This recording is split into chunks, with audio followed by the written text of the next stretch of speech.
Hey guys, and welcome back to Hershey's Road to Safety Driving School channel. And in today's video I'll be talking about the 7 most common reasons why people fail their driving test. So as you guys know that I am a ex-testing officer from New South Wales, and my career of 6 years of doing and assessing driving tests on road, I've seen these are the major fail items on which people fail their driving tests. So let's get on to it. Hey guys, welcome to Hershey's Road to Safety Driving School channel. Here you will get lots of information on learning to drive and how to pass your driving test. If you like my content, please subscribe and turn on notification for timely updates. Let's get on to the video.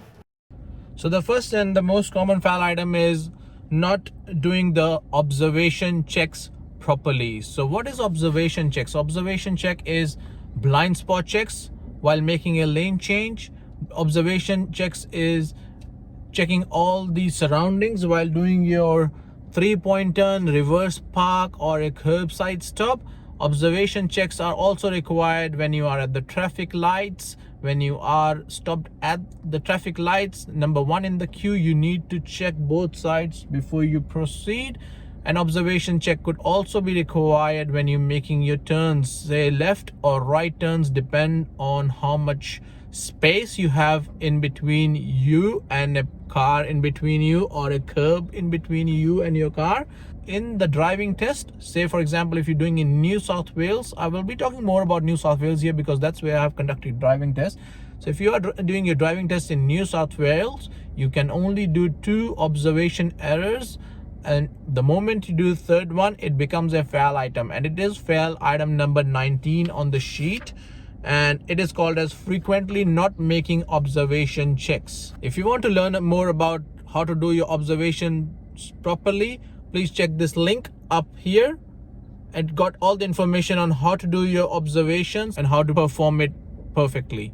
Now, second most common fail item I'll be talking about is frequently not signaling. So signaling is indicators. So when it is required to do your indicators during your driving test or your normal driving. So when you do your maneuvers, whenever you're pulling over to the curb, you need to turn on your indicator. Whenever you pull out, every time you pull out of the curb, every time you pull out back onto the road, you need to do 5-second signaling. That is mandatory. Now, not just during your maneuvers, you need to signal out of the roundabouts as well. That's another reason where people fail. So when you are leaving the roundabout, every time you exit the roundabout, you need to turn on your left indicator while exiting.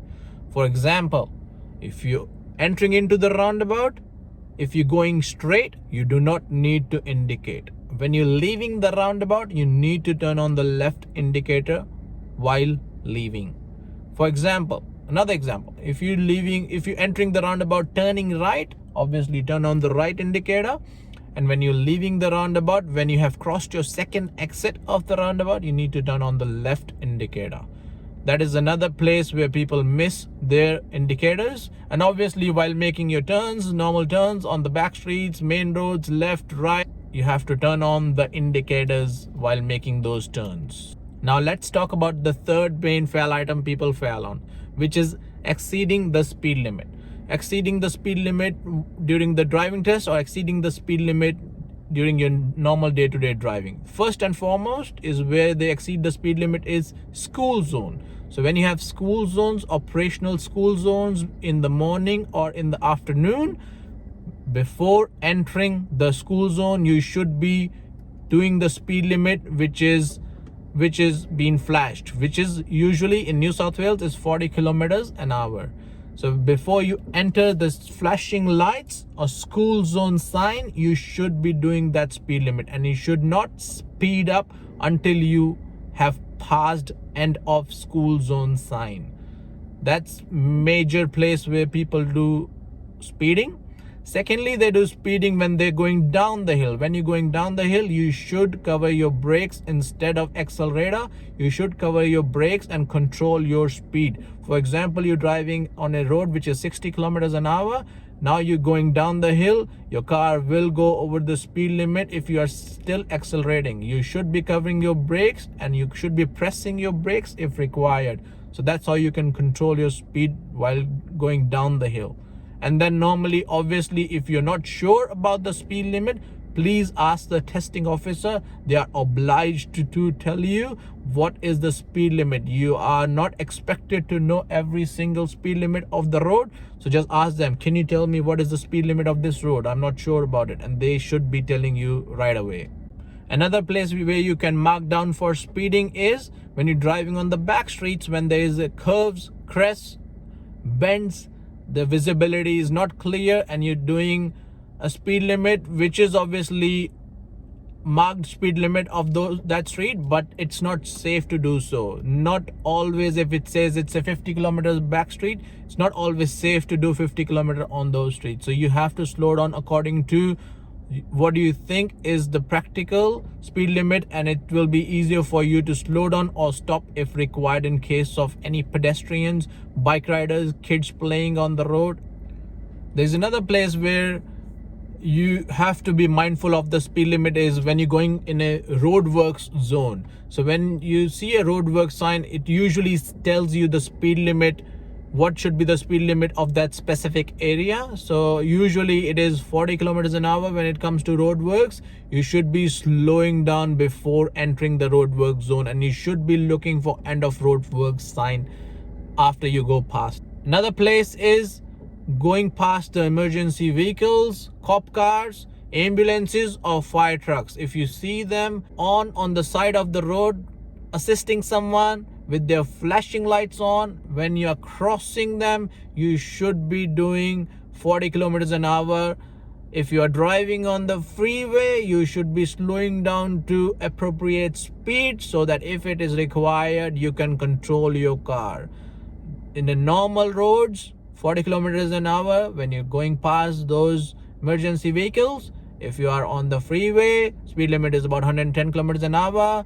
You should slow down to appropriate speed on which you can control your car. Now, the fourth most common reason why people fail their driving test is failing to give way when necessary. And that can happen when you're trying to make a decision on the back streets, when you're trying to get out of the back streets, when you're trying to make a decision on the T intersection, when you're trying to make a decision at the roundabouts, when you're trying to make a decision at the T junctions, when you're trying to make a decisions in front of oncoming cars.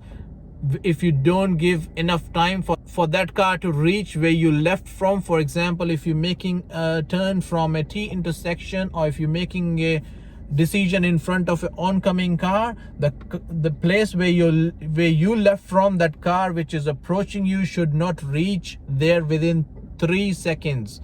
So if that car reached there less than 3 seconds, you can mark down for decision. If that car reaches within a second or so, that it can become a fail item, which is failing to give way when necessary. Now, coming to fifth most common fail item, which is F1, which is disobeying traffic signs, signals, or road markings. So when do you get marked with F1? If you don't stop at the traffic lights, if you don't stop at the stop sign, if you unnecessarily cross the solid white lines in the middle of the road or on the side of the road, that's when you get up a F1 on your test sheet. So if you are, for example, approaching a traffic lights and you have enough time to stop, a safe stop, but you still keep on going, you get a F1. If you are approaching a red lights and you stop after the solid white line, if you are driving in between lanes on the streets or on the back streets or on the main road, but you unnecessarily clip the solid white lines on the side of the roads or on the middle of the road, you get a F1 for that as well. When you see a stop sign, when you are stopped at the stop sign, if you do not stop before the stop line or where the stop sign is, you get the F1. You should just make a complete stop. There is no time limit. You should just make a complete stop within 1 meter of the stop line. Now, sixth most common fail item is F6, which is action required and intervention by a testing officer. That could be when you are failing to give way to the car, but it is so bad that they have to stop you from doing that. It could be at roundabouts, intersections. if you're making a lane change and it is not safe to do so, instead of just being a bad decision, it can cause a bad situation in which they have to make you stop from doing it. That is a F6. If you could not start the car before the test or during the test, if you are unable to start the car, if you don't know what gear it should be, if it's an automatic car, you can get a F6 if they have to assist you. Even if you don't know how to turn on the demister, and if it's raining and it's going foggy, if you don't know how to turn on the windscreen wipers during the rain, or if it's raining, you still get a F6 because they have to assist. Any assistance during the driving test, any intervention during the driving test, that's when you get a F6 on your test sheet, causing a dangerous situation, which is a F7 in your test sheet. So when do that happen? So for example, if you're trying to pull out of the intersection and you force yourself, for example, when you're trying to make a lane change, you force yourself in front of the car, that car which is coming behind you has to stop due to your actions.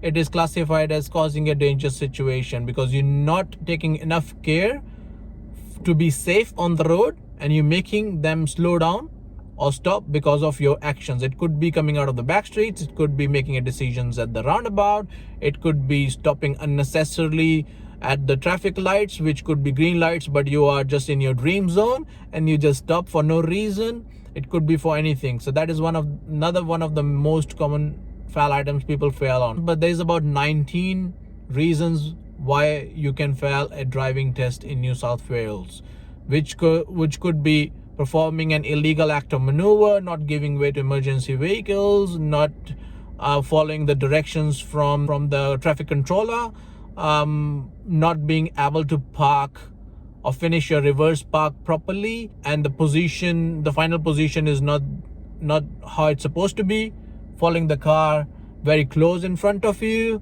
But the 7 fail items we spoke about is the most common ones on which people fail on. So I hope you liked today's video, and it has given you a lot of information on why people fail their driving test, and it will help you perform on your merits when it comes to your driving test, and you will work on it. If you like my video, please leave a thumbs up. Please subscribe to my channel for lots of good information in regards to driving and how to pass your driving test. Please leave a comment down below. I'll be reading your comments. I'll be answering you back. If you have any questions in regards to driving tests, please turn on the notifications, and I'll look forward to see you in my next video. Thanks so much for watching.